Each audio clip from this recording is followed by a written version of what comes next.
Um, a lot of people don't know, but there's a figure who's very famous in China's history, who is a Canadian. And his name is Norman Bethune. And Norman Bethune, he's a Canadian surgeon. And he is a national hero of China. And he's a dude from Canada. Where did Norman Bethune come from?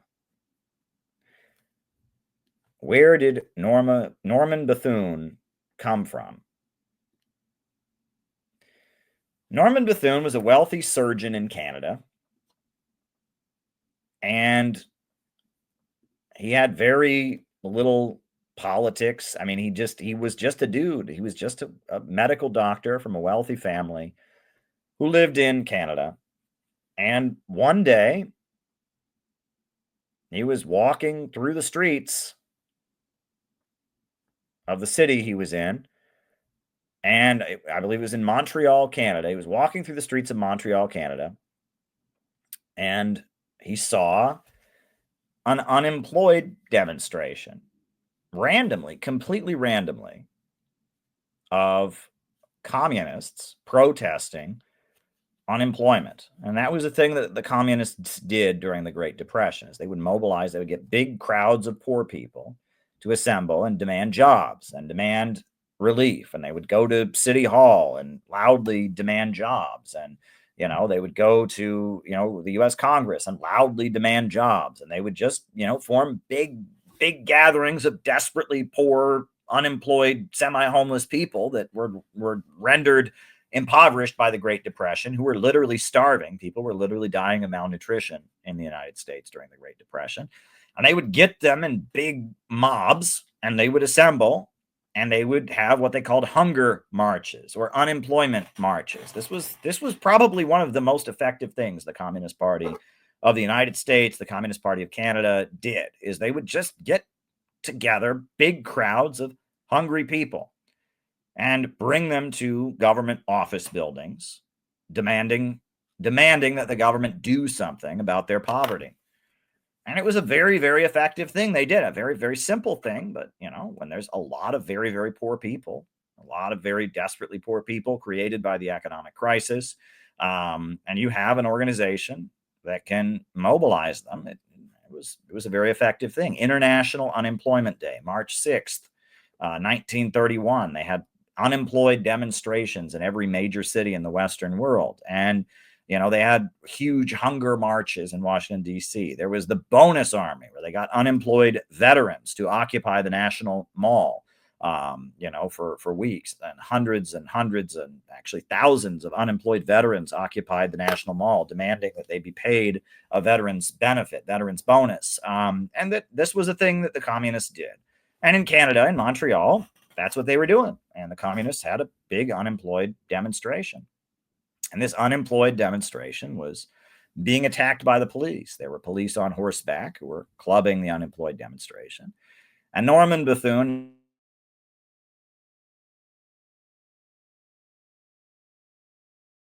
saw people being clubbed, people that were injured. And so he started providing medical assistance. And he saw someone who was hurt. They were on the ground. And so he walked over as a doctor with his medical bag and started helping the unemployed person who'd been clubbed or kicked by a horse or something like that. And what happened? Well, the police thought he was part of the protest. And so they arrested him, took him to jail. And so here's this wealthy doctor who had nothing to do with the protest, who knew nothing about it, but he was providing medical care to somebody. So they arrested him, took him to jail. And in jail, I don't know if you've ever been arrested before. I have, unfortunately. And one thing about being arrested is it is very, very boring. It's very, very boring. You would think it's very, very exciting. It's actually not. Sitting in a holding cell is one of the most boring experiences that I've ever had, because you don't have anything. They basically take anything to entertain yourself is confiscated, right? You can't have your phone. You can't have anything when you're arrested, basically. So, you just kind of sit there. You just kind of sit there and you have no idea, and eventually they call you, take you before the judge, and you're released or whatever. But sitting in a holding cell is very, very, very boring. It is a very boring experience. And Norman Bethune was arrested, and he was in a holding cell with all these other people that were at this unemployment demonstration, and they were all communists. And they started talking to him about communism and started talking to him about the medical system of the Soviet Union, about providing medical care. And anyway, he came out of that jail cell and he became very, very interested in the idea of creating some kind of socialized healthcare system to provide medical care for the people. And so after he was arrested, he went to the Soviet Union to see it for himself. And he liked what he saw. Came back to Canada and joined the Communist Party. Became a member of the Communist Party of Canada. And then, when Spain was having the Spanish Civil War, the elected government, the Spanish Republic, was being overthrown by Franco, the fascist, who was backed by Nazi Germany and Italy. Spain called for volunteers. And Norman Bethune volunteered. And he went and fought. He didn't fight. He went and became a medical volunteer for the Spanish Republic. And then when Japan invaded China, they called again for volunteers. And Dr. Norman Bethune went to China. And he was a medical volunteer for the Red Army that was fighting the Japanese invaders. And during the time that he was in China, he cut himself. And he got an infection. And he died in China. And when Dr. Norman Bethune died in China as a medical volunteer helping the Japanese Red Army, helping the Chinese Red Army fight off the Japanese invaders, Mao Zedong gave a speech at his funeral. And it's one of Mao's most famous essays in memory of Norman Bethune. It's the speech that Mao Zedong gave at the funeral of Dr. Norman Bethune. I will post it here. And it's not very long. It's rather short, but it's 4 paragraphs.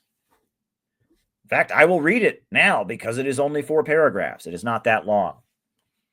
This is Mao's speech in memory of Dr. Norman Bethune.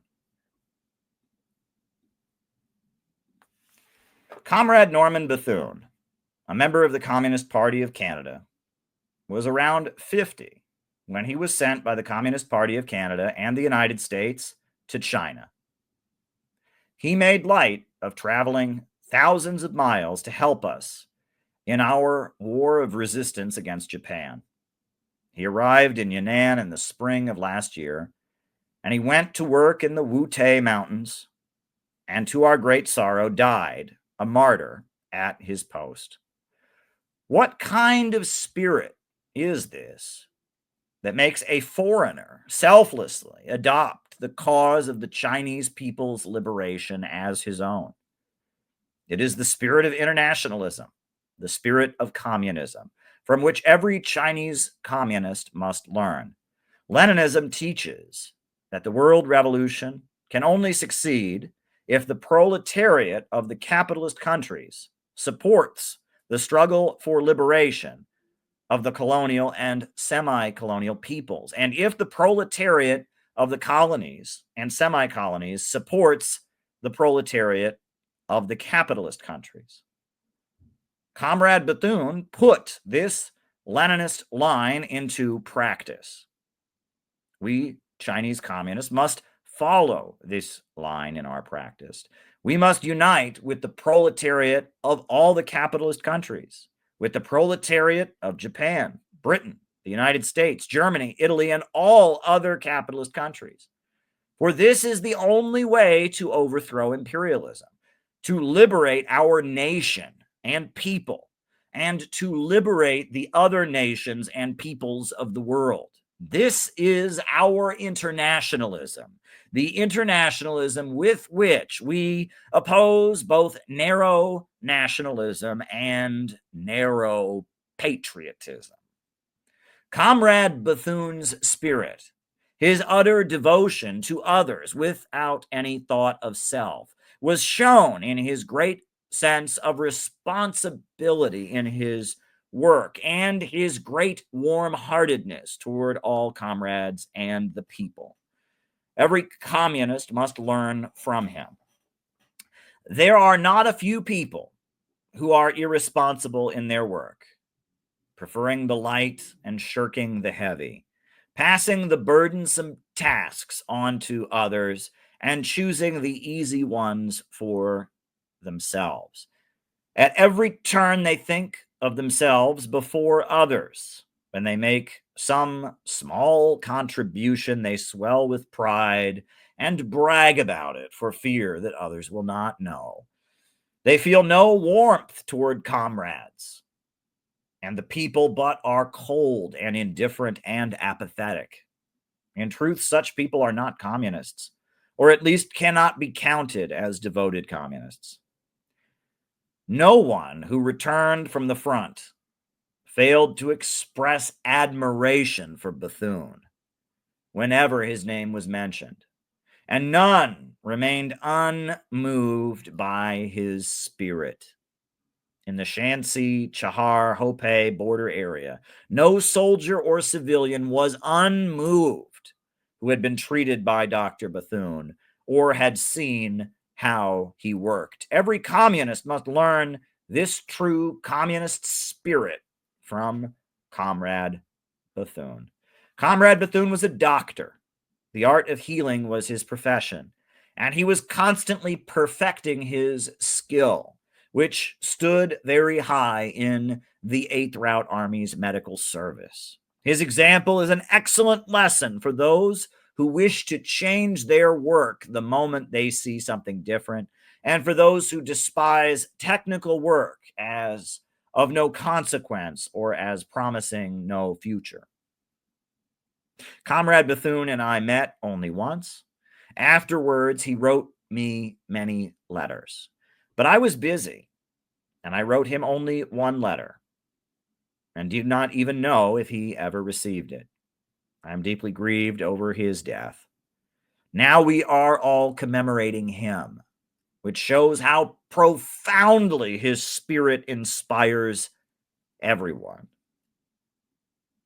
We must all learn the spirit of absolute selflessness from him. With this spirit, everyone can be useful to the people.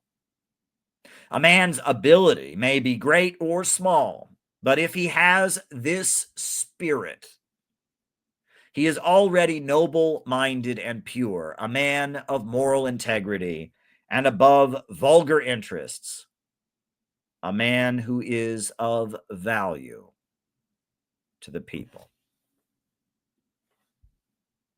And that is the speech that Mao Zedong gave at the memorial for Dr. Norman Bethune. If someone wants to know how to spell his name, Norman Bethune. That's the speech that Mao gave in honor of the Canadian doctor, Norman Bethune, who gave his life for the Chinese people in their struggle against Japan and Japan's invasion during the Second World War.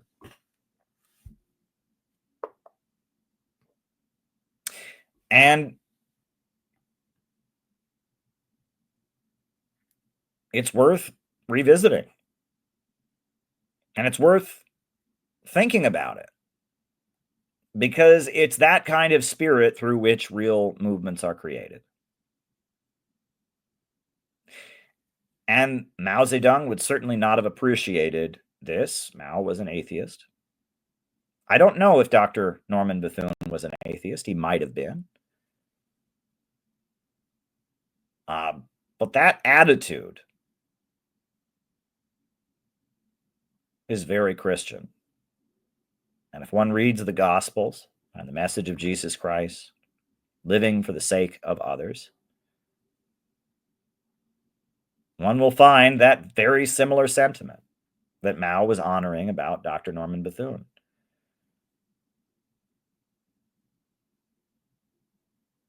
Furthermore, in the first paragraph, there is a political message that is extremely important, which I do not understand how people have forgotten this.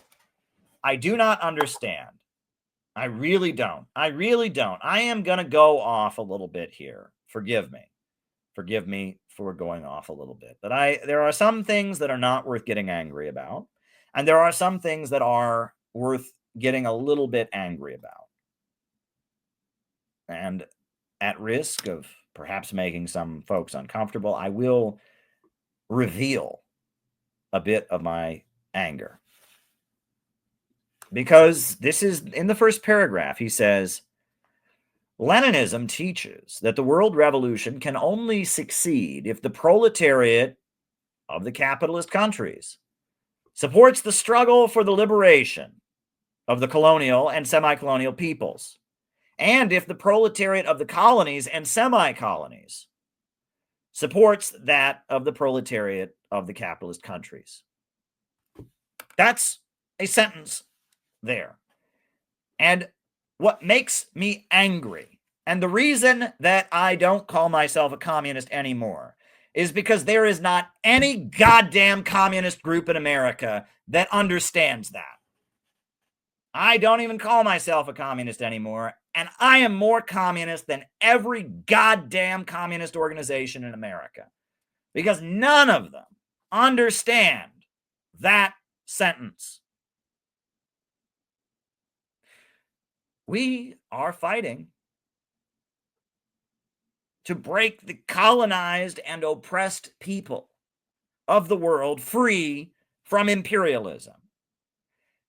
And they understand that our struggle to defeat imperialism here in the homeland and to build a government that is not a tool of the global monopolies and corporations is in their interest.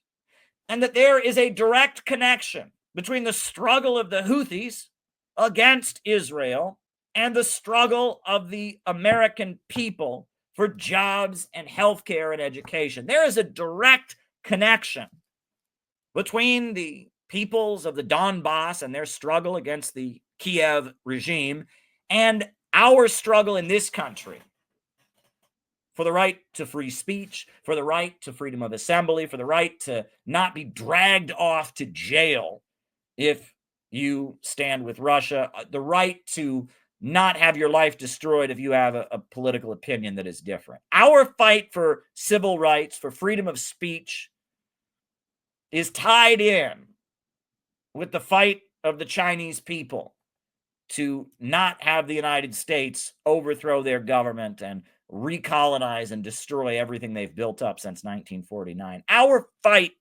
in the United States for healthcare and jobs and paved roads and education in this country is tied in with the fight of the Palestinians, with the fight of the Yemeni people, with the fight of so many different forces. It is our duty to stand with everyone that the war machine, the Wall Street money sharks, the Pentagon attacks, it is our duty to stand with them. No matter how much the New York Times tells you they're bad people, Caleb, they violate human rights. It is our job to stand with all who are under attack. And that our fight here in America for a country where people have what they need, where we're investing in our children, where we don't have a sick society where profits come first, our fight here in America is intrinsically tied in with their struggle. And for me, that has always been a definitive aspect of my political identity. I have always understood that the people of the world and the people of America have a common destiny, a common struggle against imperialism. That has always been fundamental to my views. And at risk of coming across as a bit angry, I am furious, downright furious, that understanding is at this point completely lost by the clowns who call themselves communists in this country. They don't believe that. They do not believe that. I don't know what they believe. Some of them want to set up worker cooperatives. Some of them want to deport all the white people from America and give it back to the Native Americans. Some of them want to tax the rich and abolish billionaires. I don't know what they want. Communists want all kinds of different crap, but none of them want to stand in solidarity with the people of the world and defeat imperialism. None of them want that. There is not a single communist organization in America that wants that. Not a single one. So I'm not a communist. Why? Because I believe in God, because innovationism is a new stage, because the global anti-imperialist movement is no longer seeking to recreate a Soviet-style economy, because Marxism-Leninism has with it a destructive curse that comes out of the bourgeois revolutions. I've gone over all of this. I have great slideshows about it. We're in a new stage. But if you want to get technical with me, if you want to be namby-pamby with me, if you want to be facetious with me, if you want to be pedantic with me, I am more communist, more Leninist, and the Center for Political Innovation is far more Leninist in our practice than any of the so-called communists in America. And I am dead serious about that. And if you look, go to the About Us website. Go to the CPI website. There's a section called About Us. You will see all that we have done. You will see a timeline of everything that we have done. And everything we do is about demanding a government of action to fight for working families, about standing in solidarity with the people of Russia, the people of China, the people of North Korea, the people of Yemen. That is in every way what we are doing, right? And you can read a timeline of all the stuff that we do.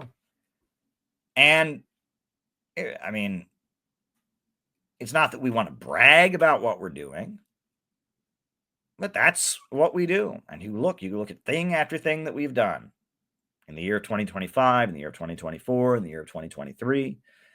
It is all done with the understanding that this imperialist system, this system of imperialism globalism, is a threat to all of us, is a threat to all humanity, and that the future of humanity lies in defeating that system. And instead having a system that invests in working people and working communities, and invests in people, that doesn't value speculation, that isn't trying to reduce the population, isn't Malthusian, a system that unleashes human growth and creativity. That is what we are trying to do. And it is only when the productive forces have risen, it is only when a rationally planned economy creates a reality of vast abundance that we can see equality. It is only through expanding the productive forces and having a state that actively enables the economy to continue expanding by overcoming the anarchy of production and the chaos of the market. It's only through that we could achieve the ultimate goal of a world without coercion, a world without enforced hierarchies and oppression. Equality only comes about when the springs of cooperative wealth flow more abundantly. That is the understanding. And it is a celebration of human creativity and brilliance that allows us to get there. And that's the whole thing about self-driving cars. We should have a society where self-driving cars are a good thing, not a bad thing. We should have a society where people don't become homeless because there are too many houses, where people don't become hungry because there is too much food. We need a government of action that will fight for working families to control the economy and unleash human growth, a society that invests in people as the greatest resource of the nation, a society where fictitious capital is eliminated and instead we have physical economy that builds up communities. This is what we need. We are opposed to the oligarchical conception of mankind. We are opposed to a system where profits are in command. We want a state that oversees and invests in communities. We want to see America reborn in a multipolar world beyond imperialism. That is what we want. That's what we want. That's what we're fighting for. And is that classical Marxism-Leninism? No. Right? We're not fighting for the factory workers to rise up against the factory owners. We are not fighting to destroy bourgeois nationalism. We're not fighting to replace God with our scientific, atheistic, dialectical understanding. It's not classical Marxism-Leninism. It's not. And we don't need classical Marxism-Leninism. And the anti-imperialist countries of the world have largely moved away from that. But in the sense that we are fighting imperialism and we are standing in solidarity with the colonial and semi-colonial people of the world, and that we seek to unify and we see ourselves as united with them, we are more communist than any of the communists are. And what annoys me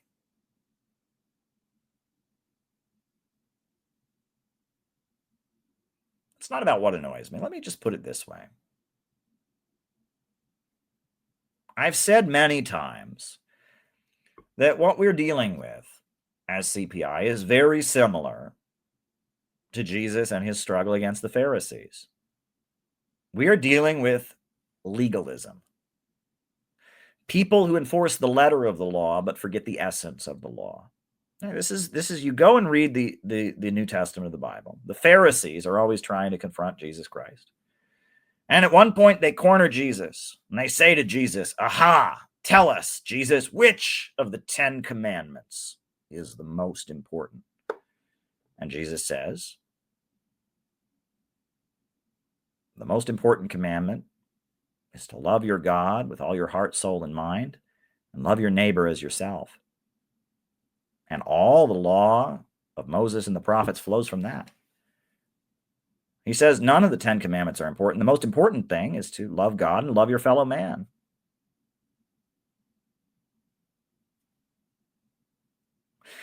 And at one point, Jesus is healing people of their illnesses on the Sabbath. And in the Jewish religion, you are not supposed to perform any labor on the Sabbath. And they confront Jesus and they say, "Jesus, why are you healing people on the Sabbath?" And Jesus says, "The Sabbath was made for man. Man was not made for the Sabbath." And that really what Jesus was doing is he was restoring the principles and the truths that the Jewish religion had been founded on by telling people they didn't have to follow the letter of the law any longer. That the people were starting to, the letter of the law, obeying the Sabbath, had come to replace loving your neighbor. That following the 10 commandments had come to replace loving God with all your heart and soul and loving your neighbor as yourself. And that Jesus was saying, I am here to talk about right and wrong, not to talk about the letter of the law, not to talk about how we can follow the rules and how we can find loopholes in the rules and who is the most obeying the rule. I'm not here to do that. I am here to stand for right and wrong. And I look at that and I think about the principles which made me attracted to communism to begin with, wanting to stand with people against imperialism, wanting to fight for working families, wanting jobs and schools and education, and wanting a society where love and community came above the greed of bankers and monopolies to enrich themselves. And that's what I'm about. And in order to still believe in that, I've got to stop following the letter of the law, crossing the T's and dotting the I's, because communism has turned into something else. Communism has turned into a book club. Communism has turned into a LARP. Communism has turned into a performance. Let me just tell you the truth, folks. I will tell you the truth. A group of black revolutionaries called the People's Democratic Uhuru Movement had their homes raided by the FBI, not because they were accused of any crime. They were not accused of selling drugs. They were not accused of plotting violence. They were not accused of any crime. They were accused of acting as unregistered agents of Russia.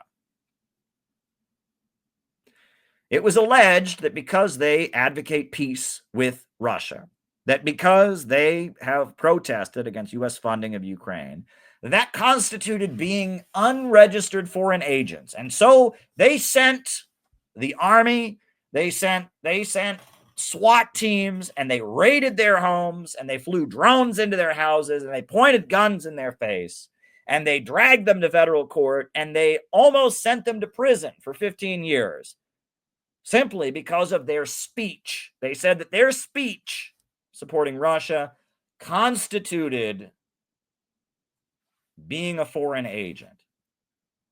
Now, if you can't understand how dangerous that is, I don't know what to tell you. Anyone with any anti-imperialist bone in their body should realize that's really goddamn dangerous. And if they can do that to them, at that point, being an anti-imperialist becomes illegal. But yet, none of the communist groups did anything for the Uhuru movement. None of them did. I was at the federal court on the day their trial began. Jill Stein was there from the Green Party. She was there. And who else was there? Scott Ritter was there on the day they were sentenced. And Charles Barron of the City Council of New York City, he was at the trial all through it. And he was there at the sentencing. Former New York City councilman who's now a state assemblyman in New York. There were a number of people who understood how dangerous it was. None of them were communists. The communist movement left the Uhuru movement out to dry. And don't tell me, well, Caleb, they made a tweet. Shut up. Shut up. Shut up. They made a tweet. Shut up. They wrote an article on their shut up. Were they there at the courthouse? Were they having hands-off Uhuru demonstrations in different parts of the country? Were they? Nobody did anything for them. Tucker Carlson did more to support them than any communist group in America did. Tucker Carlson was a conservative, a Republican, a deeply religious Christian man. He saw that it was really, really dangerous. And Tucker Carlson did more to support the Uhuru movement than any communist organization in America. And if that right there doesn't tell you how absolutely worthless communist groups in America are, I don't know what to tell you. Right? But here's the thing. Helping the Uhuru movement was the right thing to do.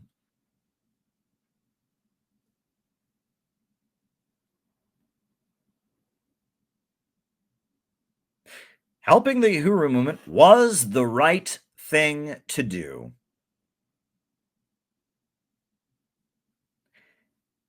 And these people were not concerned about the right thing to do. They're concerned about what do all the other people on social media think? Right? That was the main reason that communists stopped supporting the Uhuru movement, is because another organization that's a breakaway from their organization got a lot of hate on social media. And because they didn't want to be associated with this other group that split from the Uhuru movement, and because there was a lot of gossip and stupid rumors about this other group, which I don't even know, I don't care about. This other group called Black Hammer that is not part of the Uhuru movement that broke away. They did a lot of weird stuff on social media to get attention for themselves, some of which was quite offensive. But they're not the Uhuru movement. But because of that, because social media decided that the Uhuru movement was the same as Black Hammer, and social media went into overdrive talking about things that Black Hammer allegedly did, which I don't know that they even did, mind you. I'm not saying that Black Hammer even did these things, but regardless, based on social media gossip and social media rumors and the fear of, I don't want people to think I'm... All the communists left the Uhuru movement out to dry.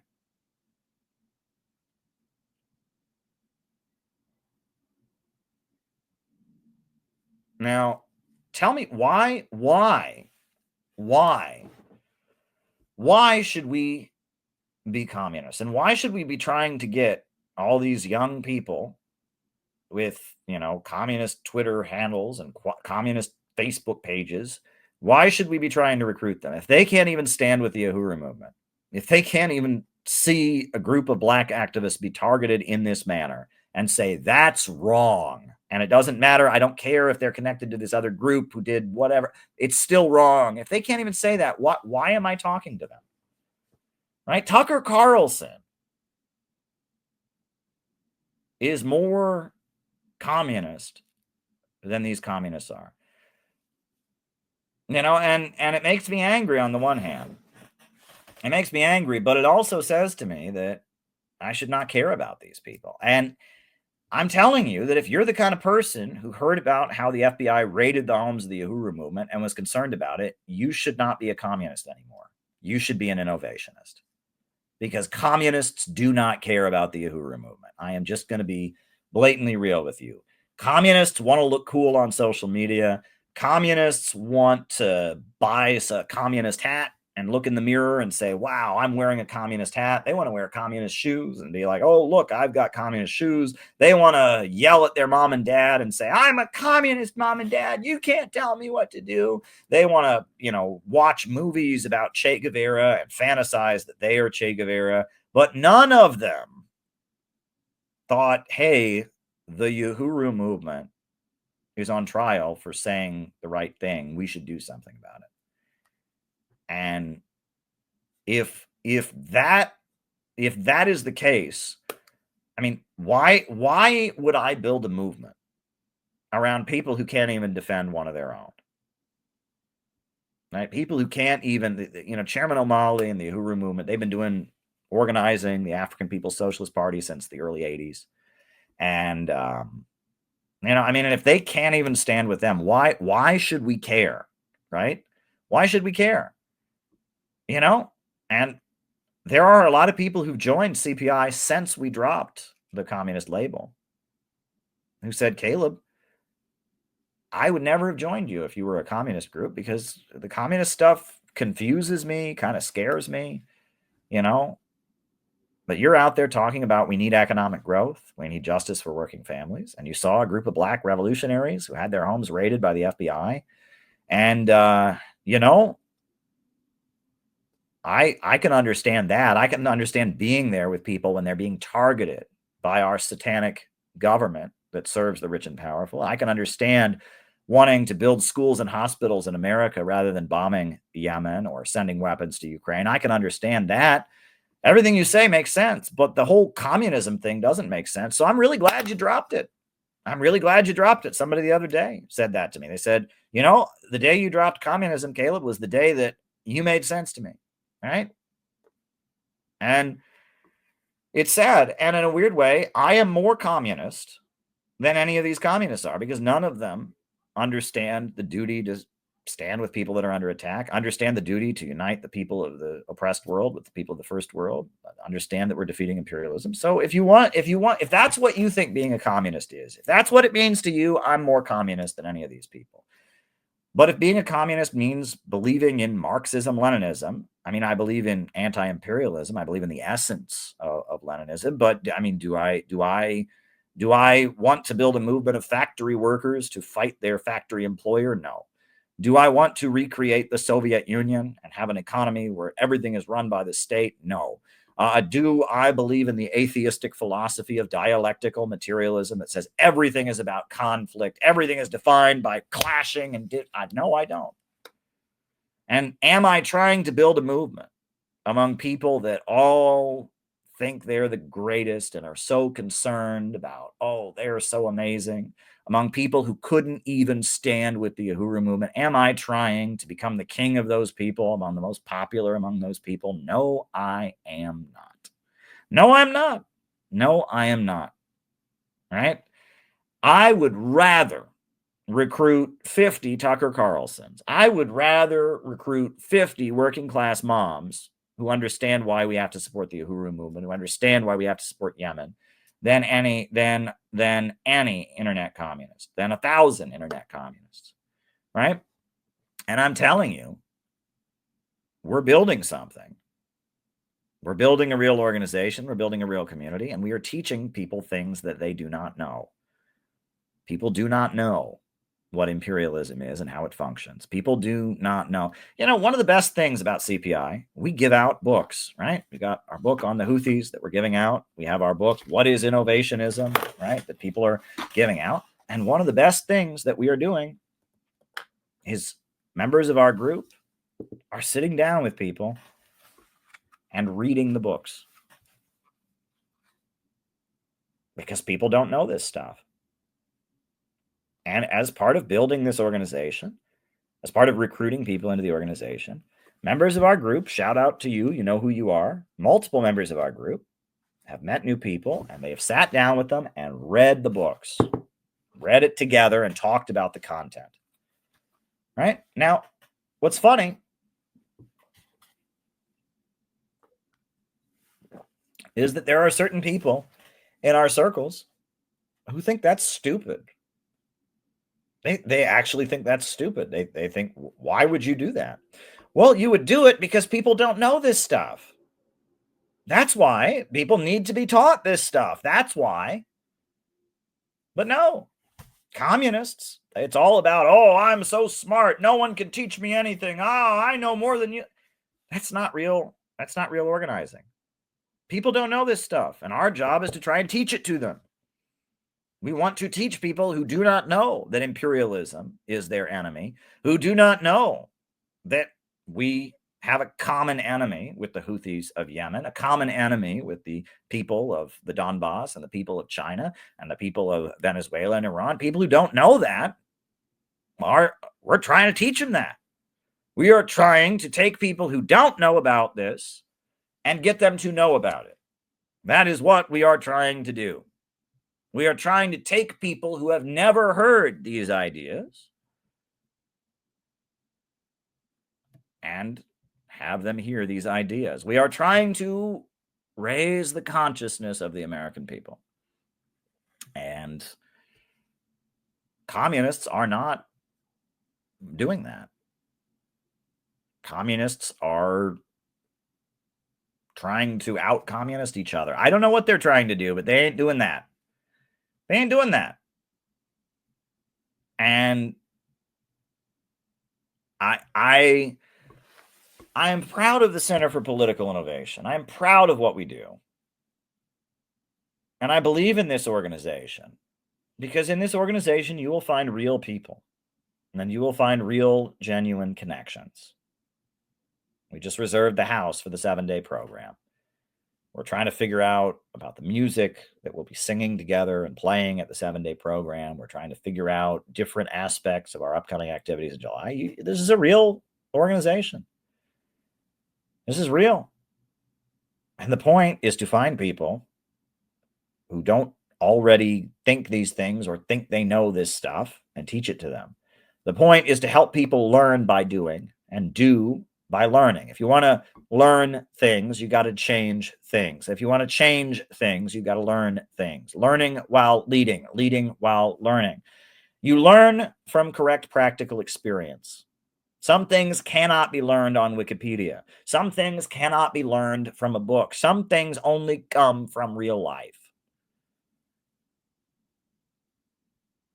And there's a lot of gimmicks out there, and there's a lot of silliness out there. And we're doing something different.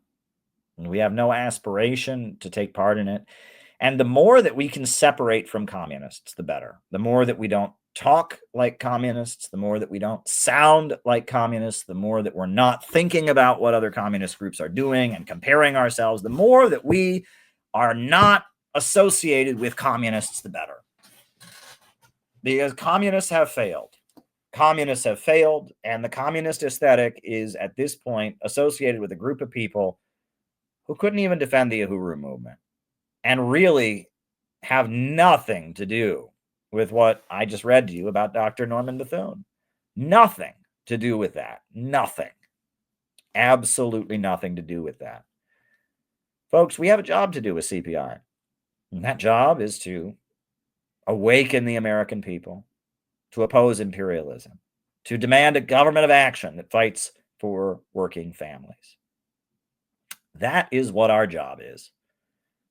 Our job is to connect the struggle of the people around the world against this dying globalist imperialist system with the struggle of the American people for a new economy, for jobs, for healthcare, for education, etc. That is our job. And our job is to get that message to people who have never heard it before. And our job is to awaken the consciousness of the American people and to build a network of people who can carry out operations, who can depend on each other and rely on each other, and to eventually set up buildings that can operate in communities and carry out projects to benefit people while teaching them. We need to build the church of our time. Right? During the Roman Empire, amid the Roman Empire, the satanic, evil Roman Empire, where infanticide was a daily reality of life. Within the Roman Empire, the barbaric, evil Roman Empire, there were a group of Jews from Palestine who began worshiping Jesus the carpenter.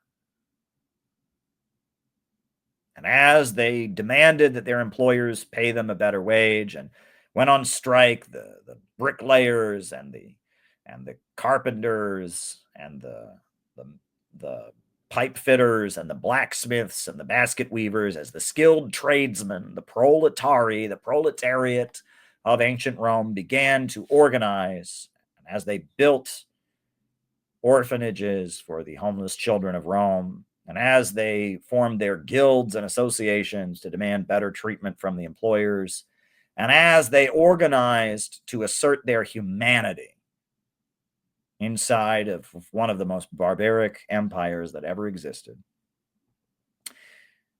they worshiped Jesus the carpenter, the man who gave his life for truth and justice, the man who faced horrendous persecution and ultimately died for daring to stand up for truth and justice and righteousness. And they worshiped Jesus, and they understood that one day Jesus would return, and he would tear down the evil empires of this world, and he would create a world where the light of God shone forever, where the water of the river flowed on either side of the tree of life. And there was no more curse, and every tear was dried. And that movement that was created in ancient Rome, that movement within the heart of a mighty empire that sought to set humanity free from that dark empire, that said infant babies shouldn't be killed, that infanticide was a barbaric practice, that movement that said empathy and kindness and compassion was necessary, that movement that said that what they were doing in the Colosseums, feeding people to animals and torturing people alive, was something that should be stopped and should be opposed. That movement that said the last shall be first and the first shall be last. That movement that said whoever gains his life shall lose it, but whoever loses his life for the cause of righteousness shall gain it. That movement served an important purpose. Served a very important purpose. But it was co-opted. It was persecuted. It was suppressed. Many people were martyred and killed for their belief in Christianity. But it proliferated for generation after generation. And eventually, as the Roman Empire was deteriorating, as the Roman Empire was collapsing on its own weight, as a last-ditch effort to try and save their empire, Constantine announced that the Roman Empire was now Christian. And in a last-ditch effort to save their empire, they adopted a watered-down, namby-pamby version of Christianity as the official version, the official religion of the Roman Empire to try and keep their empire together. And it didn't work. It was not successful, and they were quite defensive about it.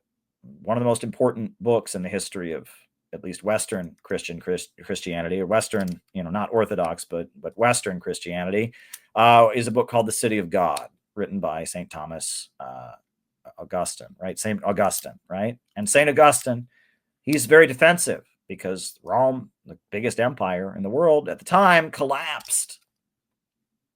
At the same time, it officially became Christian. And that's a little bit of an embarrassing thing, right? If this big, mighty empire falls the second it adopts your religion, it's a little embarrassing.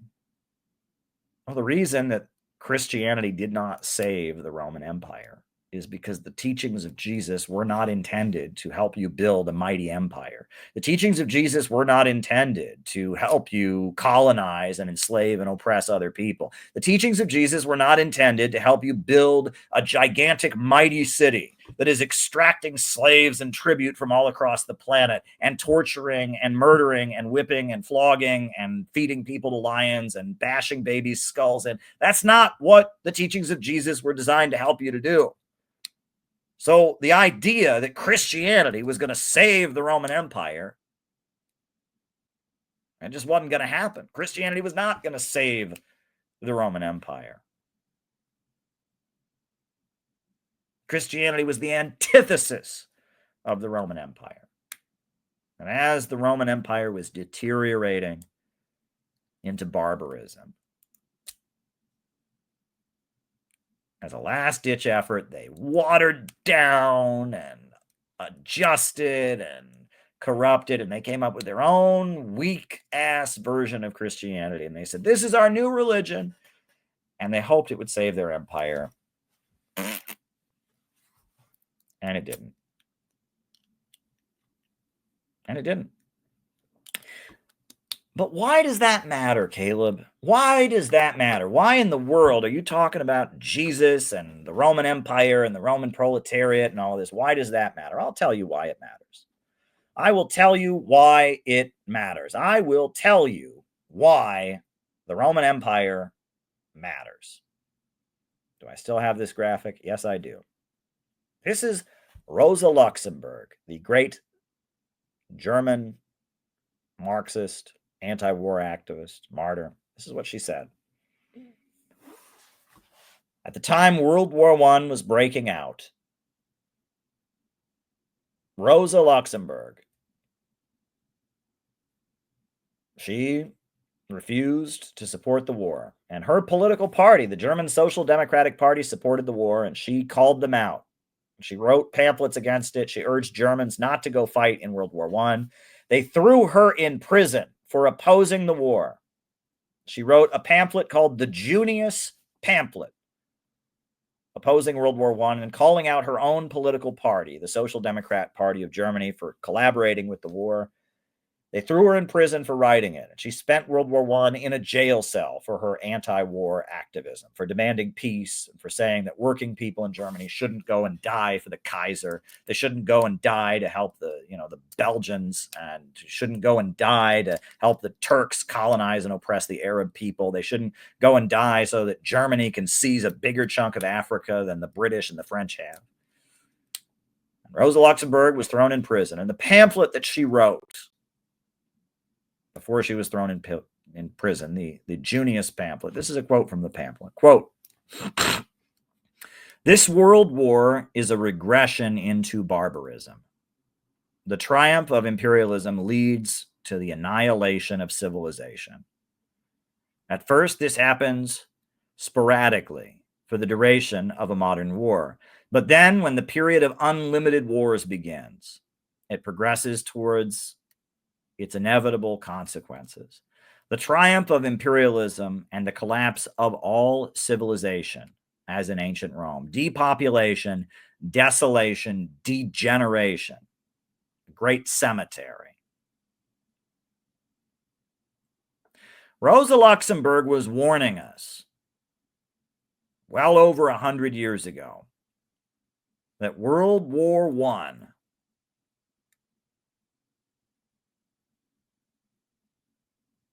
would eventually lead to where we are today. World War I, what began with World War I, a brutal, murderous war in which 20 million people died as the imperialists and the colonizers battled for control of the world. World War I was the beginning of the global system of imperialism collapsing from within and reaching a state where war was unlimited, where war was no longer sporadic, war was constant. And that would be the beginning of the end. And that would be the way that the Roman Empire deteriorated into barbarism. That would be the beginning of the so-called West, the collective West. Germany, France, Britain, America, Belgium, Italy. That would be the beginning of the end of the collective West. And the collective West, Western civilization, would deteriorate just as the Roman Empire deteriorated, because imperialism annihilates civilization.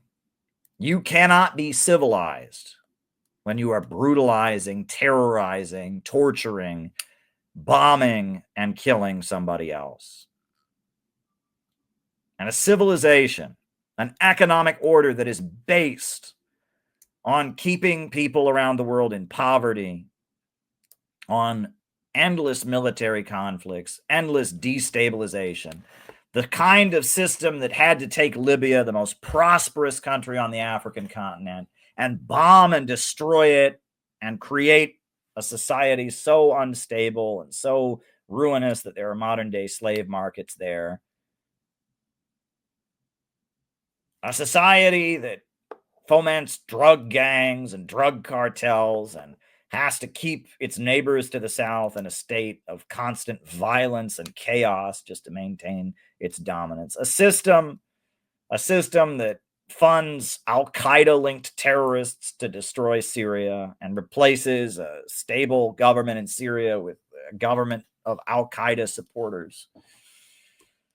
A system that spends billions and billions and billions of dollars on prolonging a war in Ukraine when it can't even pay to keep its own bridges intact, when its own bridges and highways are falling apart, when its water treatment facilities aren't purifying the water.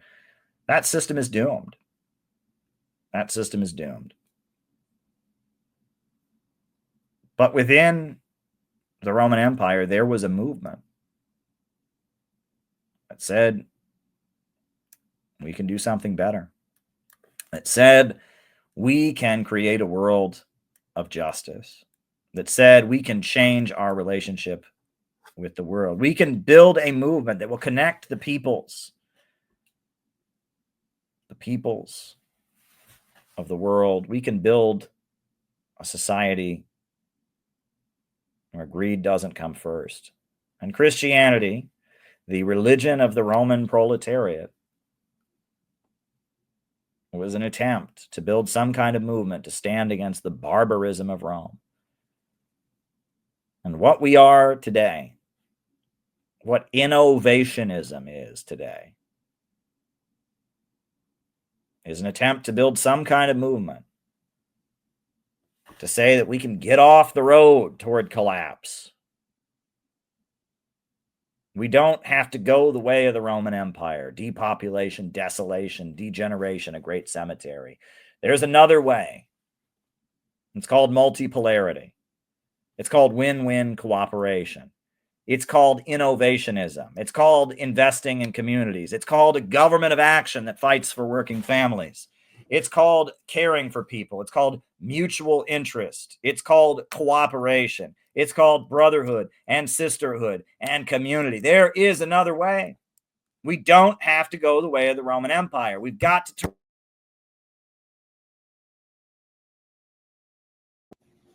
That's the movement we're trying to build.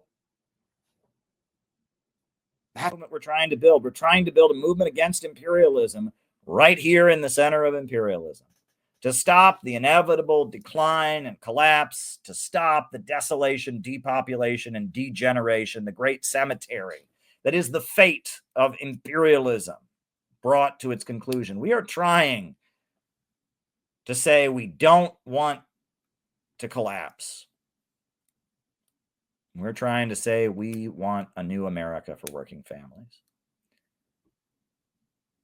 And that ain't the communist message. Communists want America to collapse. They want to show how woke they are and how anti-racist they are by cheering for America to collapse. They want to show everyone on social media that they can wear a communist hat and a communist t-shirt and that they can be really cool on social media.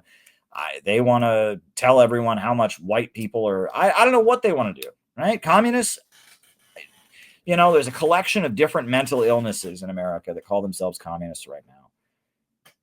But the essence of what communists were when they began and when the Russian Revolution happened, the essence of it was Russia wanted to be a new society, not under the domination of imperialism. The essence of what happened when Mao took power in China was that they wanted a new society for China, not under the domination of imperialism. The essence of the Islamic Revolution of Iran was that they wanted a new society, not under the domination of imperialism. The essence of the Sandinistas of Nicaragua is that they want a new society, not under the domination of imperialism. The essence of what the Houthis are doing in Yemen, read my book on their movement and their history. They want a new society in Yemen, not under the domination of imperialism. The essence of what the people in Africa who are following Ibrahim Traore, this great new African leader who's marching to lead Burkina Faso. The essence of what he's saying is that we need a new society in Burkina Faso and in all of Africa that is not under the domination of imperialism. That is the essence of what it's about. And you can argue with me about dots on I's and crosses on T's. You can argue with me about nitpicky legalism and who wore the right hat and who brushed their teeth on Tuesday.